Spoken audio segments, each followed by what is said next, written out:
Νέα Γρίβα, είμαι 52 ετών και είμαι μόνιμη κάτοικος Αμφίκλειας. Στους βορειοανατολικούς πρόποδους του Παρνασσού βρίσκεται η όμορφη Αμφίκλεια.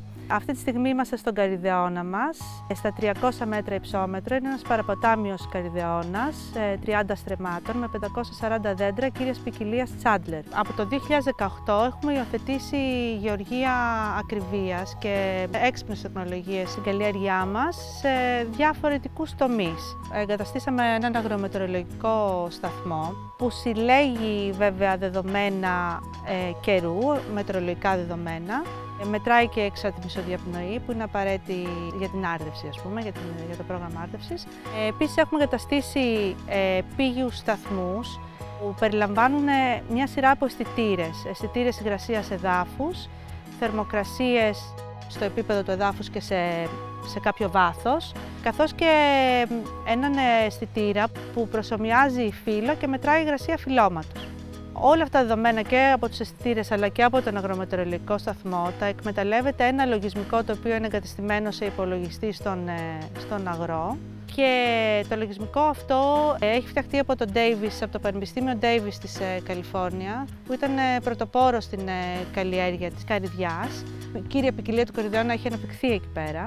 Και το λογισμικό αυτό συλλέγει τα δεδομένα από τους αισθητήρες και από τον αγρομετεωρολογικό σταθμό και υπολογίζει το ρίσκο για ασθένειες και εχθρούς, δηλαδή έντομα, για τη συγκεκριμένη καλλιέργεια.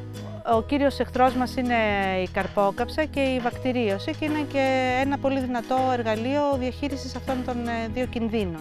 Επίσης, ένα άλλο στοιχείο γεωργίας ακριβίας που εφαρμόζουμε είναι ο ψεκασμός, χρησιμοποιώντας ηλεκτρονικό χειριστήριο μεταβλητής δόσης ψεκασμού, έτσι ώστε να κρατάει τον στόχο ψεκασμού, δηλαδή τα λίτρα που πρέπει να ψεκαστούν ανά στρέμμα, πάντα σταθερά, δηλαδή να ψεκάζει ουσιαστικά ομοιόμορφα και με το στόχο που εμείς του βάζουμε. Επίσης, ένα άλλο στοιχείο γεωργίας ακριβίας στην καλλιέργειά μας είναι το ότι χρησιμοποιούμε υπόγεια στάγδιν άρδευση, την οποία την έχουμε κάνει αυτόματη και ελεγχόμενη από απόσταση. Δηλαδή μπορούμε να ποτίσουμε από απόσταση, μπορούμε να ξέρουμε πόσο νερό χρησιμοποίησαμε σε περίπτωση απώλειας νερού από κάποια διαρροή ή σε περίπτωση που σταματήσει από μια διακοπή ρεύματος η άρδευση, εμείς είμαστε στη θέση να το γνωρίζουμε από μακριά.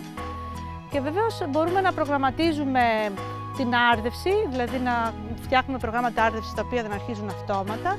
Μπορούμε να ανοίγουμε και να κλείνουμε την άρδευση απομακρυσμένα και να ξέρουμε πόσο νερό χρησιμοποιήθηκε. Έχει αλλάξει εντελώς ο τρόπος εργασίας μας.